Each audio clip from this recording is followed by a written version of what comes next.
സഹസ്രാബ്ദങ്ങളായി ഒട്ടകം മരുഭൂമിയിൽ മനുഷ്യനെ സേവിച്ചു വരുന്നു. മരുഭൂമിയുടെ തന്നെ അടയാളമായി ഒട്ടകം മാറിയിരിക്കുന്നു. ഏതാനും ഷഡ്പദങ്ങൾ, ഇഴജന്തുക്കൾ, ചെറുജന്തുക്കൾ എന്നിവയെ ഒഴിച്ചു നിർത്തിയാൽ മരുഭൂമിയുടെ ചൂട് മറ്റ് ജീവികൾക്ക് മാരകമാണ്. അവിടെ അതിജീവന സാധ്യതയുള്ള ഏക വലിയ ജീവി ഒട്ടകമാണ്.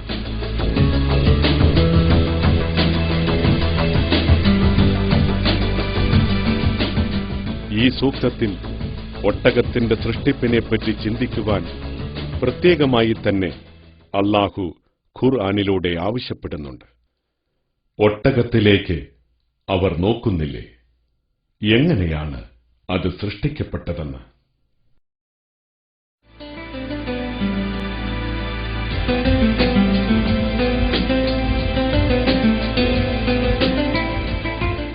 എങ്ങനെയാണ് ഒട്ടകം സൃഷ്ടിക്കപ്പെട്ടതെന്ന അന്വേഷണം ഓരോ വിശദാംശങ്ങളിലും സൃഷ്ടിമാഹാത്മ്യം കണ്ടെത്തുന്നതിലേക്കാവും നമ്മെ നയിക്കും. മരുഭൂമിയിലെ ഏറ്റവും പ്രധാന പ്രശ്നം പൊള്ളുന്ന ചൂടും ദാഹവുമാണ്. എന്നാൽ മരുഭൂമിയിൽ വെള്ളം കണ്ടെത്തുകയെന്നത് ഏറെ ദുഷ്കരമാണ്. നോക്കത്താ ദൂരത്തോളം പരന്നുകിടക്കുന്ന മരുഭൂമിയിൽ ഭക്ഷിക്കാൻ കിട്ടുകയെന്നതും പ്രയാസകരം. അതുകൊണ്ട് തന്നെ വിശപ്പും ദാഹവും നന്നായി സഹിക്കാൻ കഴിയുന്ന ഒരു ജീവിക്ക് മാത്രമേ മരുഭൂമിയിൽ കഴിയുവാനാവുകയുള്ളൂ. ഒട്ടകത്തിന് ഈ രണ്ട് സിദ്ധിവിശേഷങ്ങളുമുണ്ട്. 8 ദിവസങ്ങളോളം തിന്നാതെയും കുടിക്കാതെയും 50 ഡിഗ്രി സെൽഷ്യസ് വരെ താപനിലയിൽ ഒട്ടകത്തിന് കഴിയാനാവും. ദിവസങ്ങളോളം ഭക്ഷിക്കാതെയും കുടിക്കാതെയും കഴിയുന്ന ഒട്ടകം ഭക്ഷ്യപാന സ്രോതസ്സുകൾ കണ്ടെത്തിയാൽ അവ ശരീരത്തിൽ ശേഖരിച്ചു വെക്കാനും കെൽപ്പുറ്റതാണ്. സ്വന്തം ഭാരത്തിന്റെ 1/3 ജലം കുടിച്ച് തീർക്കാൻ ഒട്ടകത്തിന് 10 മിനിറ്റ് മതി. ഒറ്റ വലിക്ക് 130 ലിറ്റർ അകത്താക്കാൻ അതിന് കഴിയും.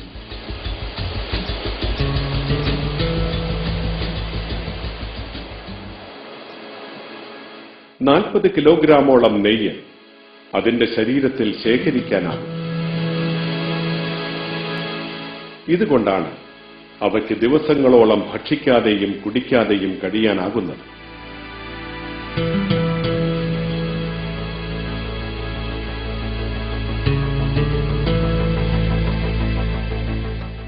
മരുഭൂമിയിലെ ഭക്ഷ്യസ്രോതസ്സുകൾ ഉണങ്ങിയതും മുള്ളുള്ളതുമായിരിക്കും. ഈ പ്രതികൂല അവസ്ഥയ്ക്ക് അനുയോജ്യമായാണ് ഒട്ടകത്തിന്റെ ദഹനവ്യൂഹം പ്രവർത്തിക്കുന്നത്. അതിന്റെ പല്ലുകളും ചുണ്ടുകളും ഏറ്റവും മുള്ളുള്ള ഭക്ഷ്യപദാർത്ഥം പോലും എളുപ്പത്തിൽ തിന്നാൻ പറ്റും വിധമാണ് സൃഷ്ടിച്ചിരിക്കുന്നത്. മരുഭൂമിയിലെ ഏതാണ്ട് എല്ലാ ചെടികളെയും ദഹിപ്പിക്കുവാൻ പാകത്തിലാണ് ഒട്ടകത്തിന്റെ ദഹന വ്യവസ്ഥയുടെ സൃഷ്ടി.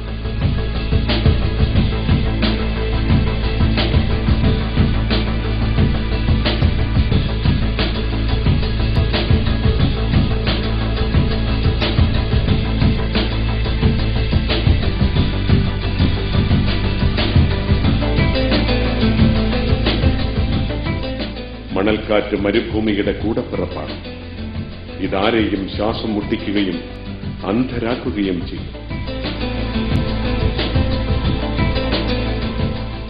എന്നാൽ അല്ലാഹു ഒട്ടകത്തിന് നൽകിയ പ്രത്യേക സുരക്ഷാ സംവിധാനം ഈ വിഷമാവസ്ഥയെയും തരണം ചെയ്യാൻ പോന്നതാണ്. മണ്ണിലെ പൊടിയും കട്ടയും കടക്കുന്നതിൽ നിന്ന് അവയുടെ കണ്ണുകളെ തടയും വിധം കൺപോളകൾ സംവിധാനിച്ചിരിക്കുന്നു. അവ സുതാര്യമായതിനാൽ കണ്ണടച്ചിരുന്നാൽ പോലും അവയ്ക്ക് കാഴ്ച സാധ്യമാണ്.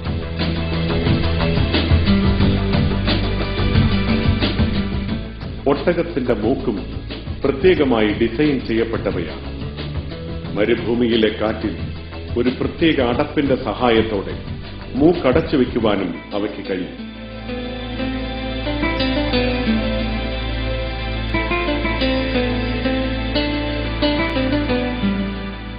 പൂഴിയിൽ പൂണ്ടുപോവുകയെന്നതാണ് മരുഭൂമിയിലെ വാഹനങ്ങൾ നേരിടുന്ന പ്രതിസന്ധി. എന്നാൽ 100 കണക്കിന് കിലോ ഭാരം പേറുന്ന ഒട്ടകത്തിന് അത്തരമൊരു പ്രതിസന്ധി അതിജീവിക്കാനാവുന്നത് പ്രത്യേകതയാർന്ന കാലുകളുള്ളതുകൊണ്ടാണ്. പരന്ന കാൽവിരലുകൾ മണ്ണിൽ പൂണ്ടുപോകാതെ മഞ്ഞിൽ ഉപയോഗിക്കുന്ന ഷൂ കണക്കെ സംരക്ഷിക്കും.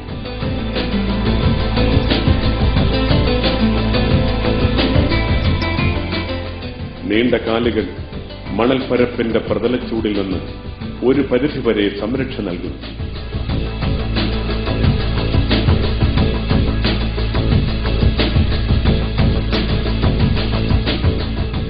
ശരീരം ശക്തമായ രോമങ്ങളാൽ ആവൃതമായിരിക്കും.